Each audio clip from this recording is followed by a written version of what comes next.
Hello, this is the Scottish Football Show, and here's what's coming up. Yang boot bang bang. It's all getting very, very boring. Willy Wonka Warnock, the experience is turning sour in Aberdeen. And best baldy buddy, the FIFA boss, parks up in Paisley.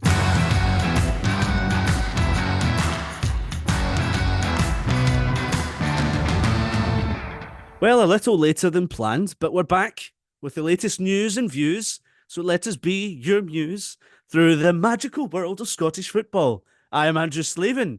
There will be no unknowns here, and we're more than half a cup of lemonade. We're more like a smashed bottle of Buckfast, let's be honest.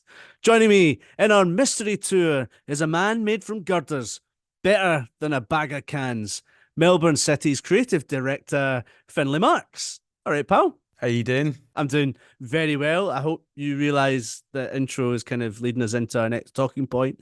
But first and foremost, given I gave you a bag of cans intro, what was your first booze that you ever had? Not legally, probably. I think it actually was. I was quite boring that way. So you were a good boy. Yeah, my first proper drink was a bottle of Budweiser when I was 18. Fuck me. that my mum had bought so boring. from the shops. I know. I think actually the first time I'd ever accidentally had anything was at Christmas time at my grandparents' house. We'd had some family over, and there was not whiskey in a glass, but you know, like the remnants of a little bit. So Right. It was like a millimeter of thingy. And I just thought it was apple juice. So I must have been like, 8 or 9 or something at this point, and just picked it up and drank it. And then obviously the taste was the most disgusting thing I'd ever tried. Yeah, I think that was my first ever conscious memory of having any form of alcohol. But yeah, no, consciously, it was a bottle of Buds that my mum So bought me. no park drinking? No. Nah. And you're from Paisley.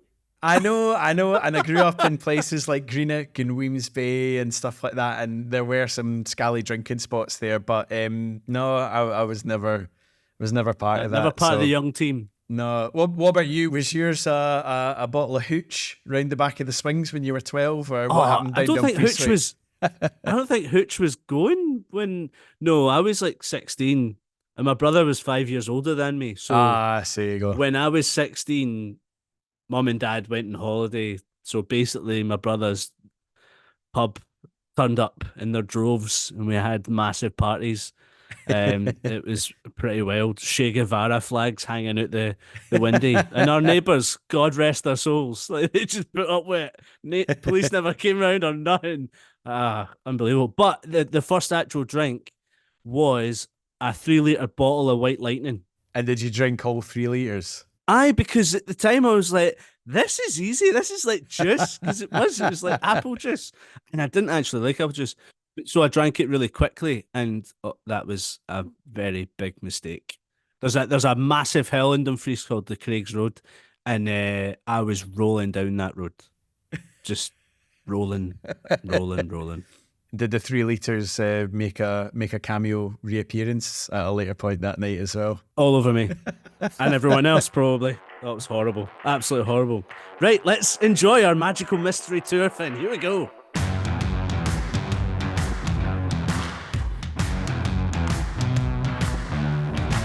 The dogs bark and the caravan passes. The caravan keeps moving. The caravan keeps going. Well, there was the most famous baldy man in football, Finn. My In your uncle. hometown, in your local, not just you, my friend. Gianni Infantino was in Paisley to take in the beautiful sights of St Mirren in Aberdeen, because of course they were having the IFAB conference in Loch Lomond, the referee convention funnery that they have. To be fair, what an absolute belter of a game, because Connor Barron's goal was goal of the season. It was a screamer. What I also loved as well, when we got on to talk about this a bit later on when we do the kind of preview stuff, but it set an SPFL record or Scottish record for the longest a team has been winning a match and still not end up winning it, because obviously Connor Barron scored in the first minute of the game, and then was it like the 95th and the 97th minute were when the St Mirren goals came. So it was such a good advert for Scottish football, though, for the head of world football to be in Paisley for that game and to see that, and it was very good. It's great at the start and brilliant at the end. Just forget about the in-betweens. The stuff in the middle. I did think it was quite nice as well that Infantino was in town specifically for the IFAB conference on a weekend where we've had a lot of noise around VAR and refereeing decisions anyway. So maybe he could have taken some notes across the weekend, but I'm sure we'll get into all of that stuff later on. What else caught your eye, Finn? I mean, there's been a couple of great things that have happened over the last couple of weeks since we've been on, because obviously there were 2 rounds of fixtures. I think Shankland eating the pie that was thrown at him and then throwing it back was quality in the Edinburgh Derby. But no, the best thing as of from this weekend was in light of Arbroath's incredible win on Friday night, where they came from 2 goals down against Wraith. And one of their fans posted on Twitter, what a Friday night, the team getting this amazing result. And he won a signed Arbroath toilet seat. I was like, prizes don't get much better than that. But sure enough, there's a photo of a white toilet seat with the Arbroath logo right in the middle and then all the signatures round about. Oh, wow. That's a proper toilet seat. I mean, Arbroath are a club that are building a bit of a reputation for having genuine quality prizes for their raffles and prize draws and that. Because I think, was there not somebody was it one of the players won man of the match, or he was man of the match and got pictured with somebody who'd won a prize that was like a Fray Bentos pie. The pies in a can? Oh, yeah. I can't remember if it was this season or last season, but yeah, that's like, again, quality prize. Amazing. Amy Shanks getting involved. Is it Amy Shanks? I don't even know. Armitage. Shanks, I think maybe I went to school with an Amy Shanks. Whoopsie daisy. They won't be listening.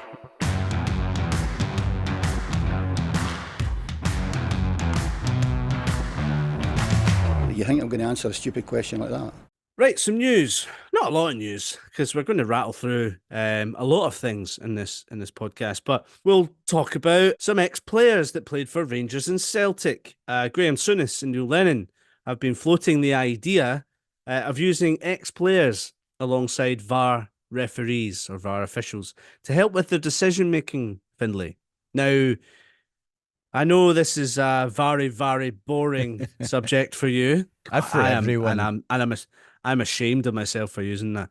But just tell me why VAR is back in the headlines. Well, really, it's because it affected Rangers and Celtic games to greater or lesser extents over the weekend. So obviously it gets pushed to the top of the national agenda again because it's happening in Old Firm games. I mean, this thing that you're alluding to, the article around Souness and Lennon saying that ex-players should be used alongside VAR referees, just like the biggest fundamental problem we have here is so incontinently boring, this whole portal of discussion around VAR. The thing that underlines all of this with VAR and to a greater extent officiating in Scotland, and it's something I've mentioned a few times before, I think full-time referees in our game is a must. I don't think anything tangibly can change for the better until that happens. And I'm totally happy to die on that hill, because I know it gets highlighted more, of course, when it happens to Celtic or to Rangers. But every team can point to failings that have happened over the course of the season or since VAR's come in. Even last week, I think the Hearts penalty decision that they got in the derby was pretty shocking. Most people would never have given that as a penalty, especially with VAR.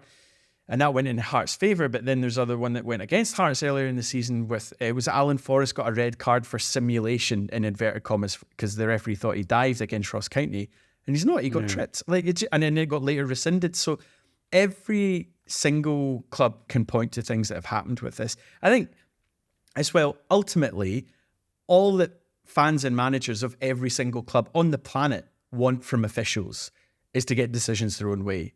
It's not really about consistency or upholding the sanctity of the game. They just want things to benefit their side and to help secure wins. And I think if you just acknowledge that base fact and embrace that, rather than this weekly tiresome shite about like, oh, it's an agenda here or it's inconsistencies here or agendas against you. I think we all need to grow up, basically. And I think we need full-time referees. I don't see it any other way of that being the solution that would solve a lot of these problems. If you're bringing in former players and stuff, that's just going to add layers upon layers of other, but they once played at this club, or they tend to favour this club. Football is a simple game, and we keep adding levels to it, making it more and more complex.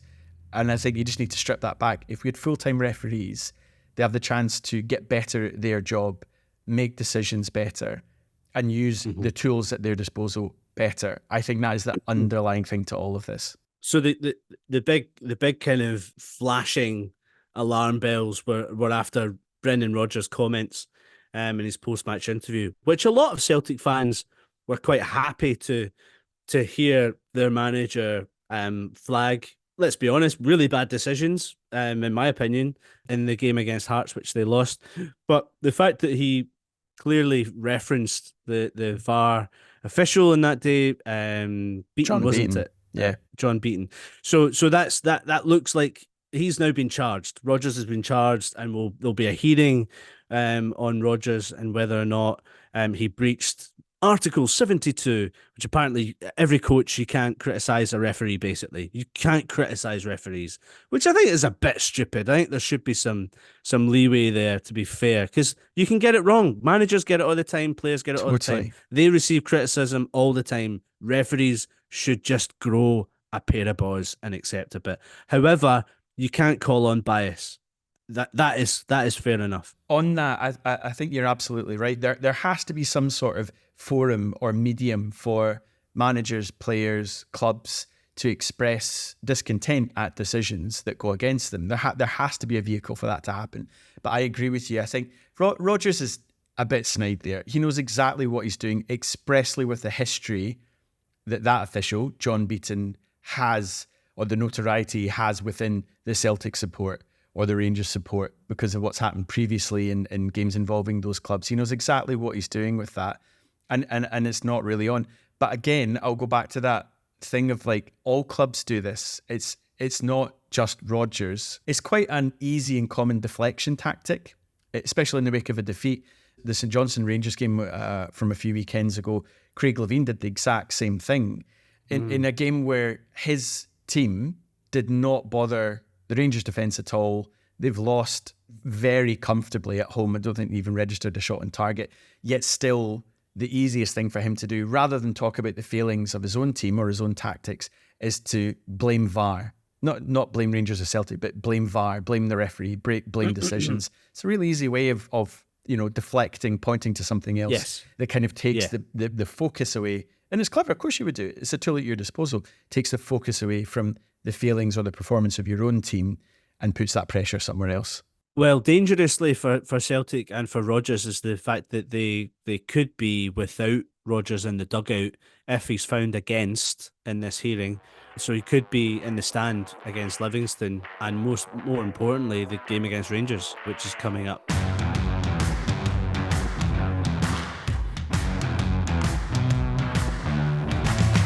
And Stevie May! Bedlam! Chaos! Euphoria in the away stand! Blue limbs everywhere! Right, who's up for the cup? Finn, are you up for the cup? Always. Love a little bit of Scottish Cup. Scottish Cup is back. Quarterfinals this weekend. Kicking things off on Saturday is Aberdeen against Kilmarnock, which is going to be interesting because, of course, the return of Derek McInnes again. Kilmarnock have beaten Aberdeen 3 times already this season, which I think is a record from a long time ago. They haven't done. But of course, famously, Derek McInnes won the Scottish Cup with Aberdeen. Was it 2014? 13 or 14, yeah. Around about that. It's about a decade ago, yeah. It's one of those interesting matchups. It's going to throw an interesting result, or will it, Finn? It depends what you mean by interesting, but yeah, True. I find it quite interesting. The bookies' odds for this one, I think, still have Aberdeen down as favourites, and I'm like, how? They've been absolutely stinking the place out for the last couple of months. There looks to be no discernible change under Warnock, and like you're saying, Killie have already beaten them 3 times this season. I couldn't believe this when I read it. Aberdeen's last 2 wins in all competitions have both come in the Scottish Cup. So that's beaten Bonnyrigg Rose in the last 16 and Clyde in the last 32. You have to go back before Christmas for their last win outside of the Scottish Cup, and that was 2-1 against Livingston just before Christmas. So we were bottom of the table. Yeah, exactly. I did see another really interesting tweet that maybe kind of signals a bit towards the seasons these teams are having. It was actually originally a tweet from a Kilmarnock fan who'd tweeted 6 or 7 different instances this season where Killie have either rescued a point or gone on to win games through late goals. So I think there was Marley Watkins has done it several times against Aberdeen, Livi, Celtic, D's against Aberdeen. So they have this kind of knack of not giving up and fighting to the death, and they've rescued a lot of points from there. On the flip side, Aberdeen, you look through their season and in all competitions, the amount of injury time goals they've lost or conceded. Remember the capitulation at home to Pauk. Greg Kiltie, I think, scored an injury time for St Mirren. Olasanya, of course, again at the weekend, that 97th minute winner we talked about. So the amount of goals that they concede late on in games, I think speaks a lot to their mentality. And I don't know about you, but like I definitely expected there to be a bit more of a bounce from Warnock coming in. And he's usually so clever being organised. And it's like, you look to some of the tactics, like you look at the game against St Mirren, and it's kind of just hoofball. It's like, play it long to Miovski and hope he can do something. I'm really like, the talent they've got in their squad, they surely are set up to play slightly better than that. Well, true. But I do wonder if, I just want to look at their squad. I mean, okay, there's a lot of Scottish players in that squad, but there's a lot of nationalities in there. I'm not saying that Neil Warnock doesn't know how to handle players who aren't British, but some of their key players aren't British, other than Graham Shinney, who gives 100% every single game and is, to be fair, the only real battler in that squad. And I think Warnock thrives on players who are battlers. The one comparison with that is when he did come in at Huddersfield at the end of last season, he did get that manager bounce. So we know that Warnock is capable of doing it. Why he's not been able to replicate that at Aberdeen is quite baffling. But you have to underline that with the players aren't responding. So it has to be at the foot of the players not applying themselves enough. So and that then in turn goes back up to above Warnock, because they're the ones that sign off on these signings. So it's just it's rotten from the core, really. I wouldn't apply it too much on Warnock. I mean, there's definitely something off, and even when you look to a player like Miovski, who's been in sensational form for the last 18 months, but kind of post-January has fallen a little bit away, I'd say. I don't think it helped that Warnock kind of threw him under the bus. I think it was after the Hibs game, kind of blaming him for them losing a goal, not tracking somebody back. But then like other players like Kellarousas, I think, is a good example, who's been a pretty decent goalkeeper on the whole. But again, the last number of months, or certainly for pockets this season, has had a big gaff in him more than once. And it just looks like it's hard once you start to lose that confidence as a group of individuals, but also collectively as a team. It's really hard to bring it back. Normally a new manager bounce would bring that, but it just hasn't materialised. Having said that, I mean, like, this is a cup game. So this is the perfect opportunity to do a reset, to be like, this isn't, I know it's Kilmarnock that they've played several times already, but it's a chance to be like, this is a different competition. It's a cup game. It's a one-off, and trying to get into that mentality of, let's just take today. Let's not think of the bigger picture or the relegation scrap that we're in. That said, my money would be on Killie to get through this. It really would, because I just don't see any signs of Aberdeen suddenly arresting the slide that they've been on and putting Killie to the sword. I think Killie are just too cohesive. They're too well organised. They're too on a roll for that to be broken. The key word you said earlier was confidence. Aberdeen lack it. Kilmarnock have it in abundance. They have a unique and a tight-knit squad, which McInnes will always provide you. At the same time, though, with Miovski, look back at the semi-final against Hibs in the League Cup. They managed to squeak through by hook or by crook. So you never know. I'm going to put my money on Aberdeen. Fuck you, Finn. Celtic v Sunday double header, starting with Celtic Livingston and then going to Hibernian Rangers. So we'll start with Celtic Livi, current champions. They hold the record for the most Scottish Cup trophies. Livingston, who have never won at Celtic Park, Finn. So your money's on Livi for an upset. Again, it's the cup, anything can happen, but being as kind to Livi as possible, I think this is the easiest fixture Celtic could have kind of wished for after 100%. last weekend. It's also, it's an interesting question. Like, what does Davy Martindale do? Do you just take this game as a gimme? Do you maybe try and rest a couple of players in order to keep them fit for what is they're right in the midst of a survival fight for the Premiership status? Right. So, okay. Well, imagine you're David Martindale in the dressing room, and you're saying to your players, believe, anything can happen. I understand it. I understand, you're going up against Celtic at Celtic Park, play the occasion, enjoy it and whatnot, but go in and empty yourselves. Don't want to be emptying yourselves when you've got crucial games coming up in the league where you might be relegated before the split potentially. You never know. Like, it could be that bad. I just feel like if ever Livi were going to throw a game, this would be it. I'm not suggesting they would throw it. Professional footballers don't throw games. Anyone who crosses that white line will absolutely be doing everything to win the match. But if you're a Livingston fan, you're not going to be annoyed if you get thumped 4-0. You're just wanting to get out of that without any injuries. I think that's fair enough to say. Whereas if you're Celtic, you're looking for a 7-0. You're looking for another statement win like they had against Dundee. I think it'll end up being 2-0 or 3-0 or something like that. I think Celtic will probably expect to win and will win and won't push the boat out too much. I think Rodgers will also play a few young stars as well, because the makeup of this match just kind of says it all, really. I mean, Livi have been so unlucky in recent weeks. They've had a couple of last-minute goals they've conceded, games that have been draws they've lost, games that they've been winning have been draws, and you feel like, again, post-January, there has been a bit of an upturn, I think, in their mentality. Just results haven't followed. And there's maybe an argument that if you go out with your strongest team and you get battered, 4 or 5-0 by Celtic, will that just kill off any good feeling that's been there throughout the squad? Yeah. Whereas if you rest a couple of players and it's not quite your full strength team and you still end up losing by that scoreline, will it derail you as much? It'd be like, nah, maybe, that was just a game that we needed to get out of the way and now we're concentrating on the league.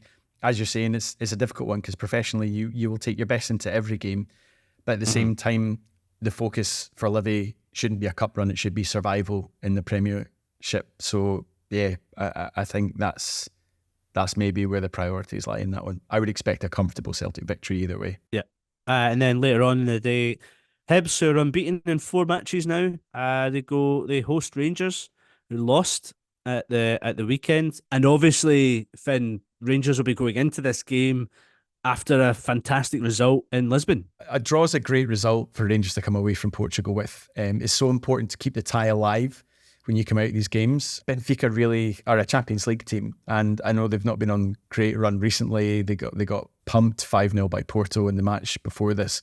They've still got so many quality players. So for Rangers to take the draw away from there, it's a fantastic result. Like I said on the show the other week, Rangers' record against Portuguese opposition is actually really good.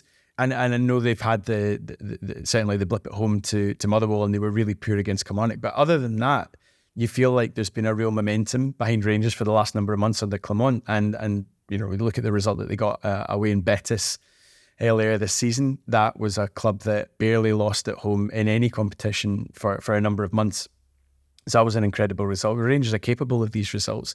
To go into the second leg, Ibrox, knowing what the atmosphere is going to be like, I think they'll feel really confident about finishing the job off. It's a tough one to call, this one, I kind of think. I think Hibs have built up a little bit. They've changed their system a little bit slightly, but they still play the kind of same sort of ball retention sort of football that Nick Montgomery wants to play.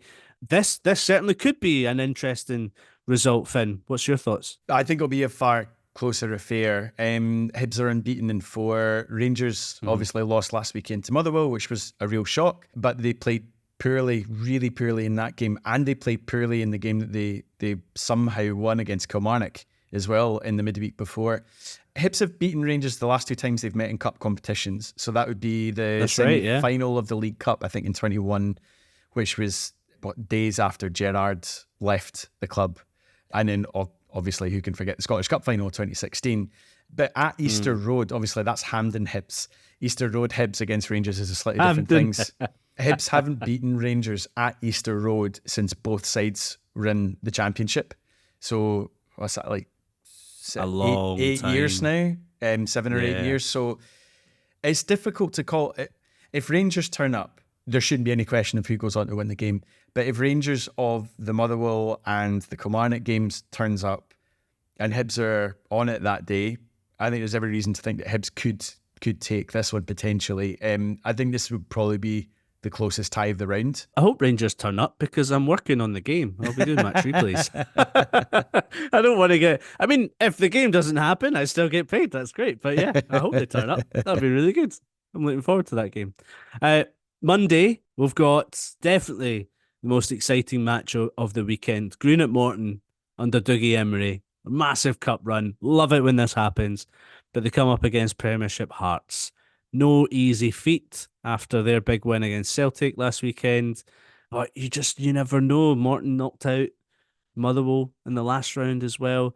And an interesting one in this tie, Finn, is that former Hearts legend Jamie McDonald has been back in between the sticks for Green at Morton. He moved from Raith Rovers, went to Morton in the summer, played regularly for Morton and has done really, really well. Got a bit of an injury, he's back.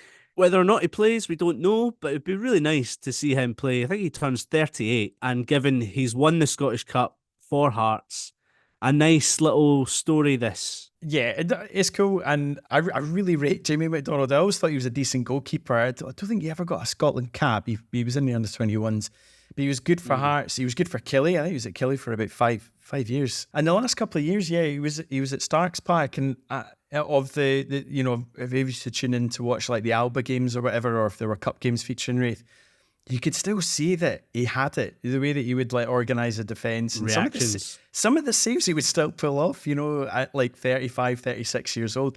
He's pushing 38 now, but yeah, that'd be a cool one. Obviously, he's a Gorgie legend for having been the goalkeeper in the 5-1 Scottish Cup final. What I also didn't know, he also has, as well as a Scottish Cup winners medal, he's got a Scottish Cup runners-up medal from his time at Queen of the South, because he was on loan there from Hearts the season that they made it to the Scottish Cup final and lost to Rangers. Was it on penalties or extra time? No. It was extra time. And it was like a last-minute free kick from Chris Boyd. I was at the game, that's right, and I was right behind the goal where Chris Boyd scored. It was minging that day. Yeah. But funnily enough, I took my mate Gary Sands, who was my flatmate at uni, who was a massive Rangers fan. But Gary had never been to a football match before. So I took him to... Me and my dad went to support Queens, obviously. And my dad was like, I've got a spare ticket. So I took Gary. And he was like... Oh, he was terrified. He's from Malaysia, but he grew up in Skye. He got adopted and grew up in Skye. He was just terrified. And it was like, just put a Queen's top on and shut up. And then when Chris Boyd scored, he had to hold it in so much. Little bastard. That's the hardest. But yeah, quite good fun. Look, there's other games going on at the weekend as well in the SPFL, because there's still league games going on in the Championship, League 1, League 2. Quickly on the Championship, Finn, Dundee United and Raith Rovers, what's happening in the title race there? I think Dundee United are maybe starting to position themselves to pull away from Raith at the top, just because, there was a sensational game on Friday night, which was Raith were 2-0 up away at Arbroath. Oh, great game.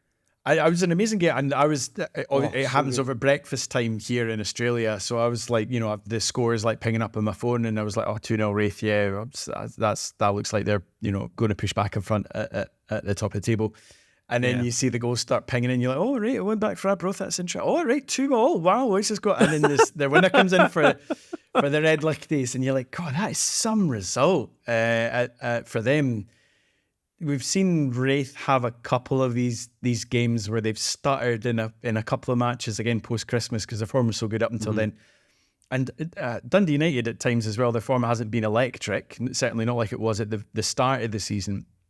But they won at the weekend. So I think, it would have been this way before the start of the season. I think Dundee United will probably, their experience with the players they've got in their squad will maybe start to pull them away. Maybe. But it's still all to play for. You never know in the Championship. Yeah, so Dundee United, they play Arbroath, who beat Wraith Rovers. Wraith themselves, they host Dunfermline, who just lost against their Geronians, actually. Dunfermline had a bit of an upturn in form, went 4 matches unbeaten. And I think it's now 4 points separating Wraith and United. But I think Wraith might still have a game in hand. So it's going to go down to the wire. Championship is absolutely deadly. It's class. In League One, it's the Doonhamer Derby. We'll get Annan hosting Queen of the South, which is going to be interesting. And I'm just hoping to God, if Queens score, we don't let in another last-minute equaliser or loser. I mean, my God, the run of form we've been on has been infuriating. But I'm keeping hope in Big Marv, keeping hope in the Big Marv, so that he can invite me to his office and we can have a dram after that video that we took after working together in Sports Scene. But hey ho, that's bias. Don't give me Article 72. I'm not having any of it. Montrose as well. They're at home to Cove Rangers. If Cove win, they could potentially leapfrog Montrose from 5th into 3rd. Interesting ties at the top of the table because 4th place Alloa obviously could stop that if they win against Celtic Hearts, who are in 6th. But the points gap is huge as well. So Celtic Hearts, even though they're 6th, I think there's something like 10 points separating them in 5th. So it's mad going in there. And in League 2, Finn, the top 2 come ahead. Spartans are in 2nd place. They've been excellent all season. I love the pyramid system so much, but Steny obviously miles ahead in front. But it would be lovely, because Steny have not been amazing recently. They got fucking humped by Clyde. And then how good would it be Spartans to make it interesting, do you think? They could well do. I mean, Steny's lead should be unassailable. I think it was 16 points at one point. Still is.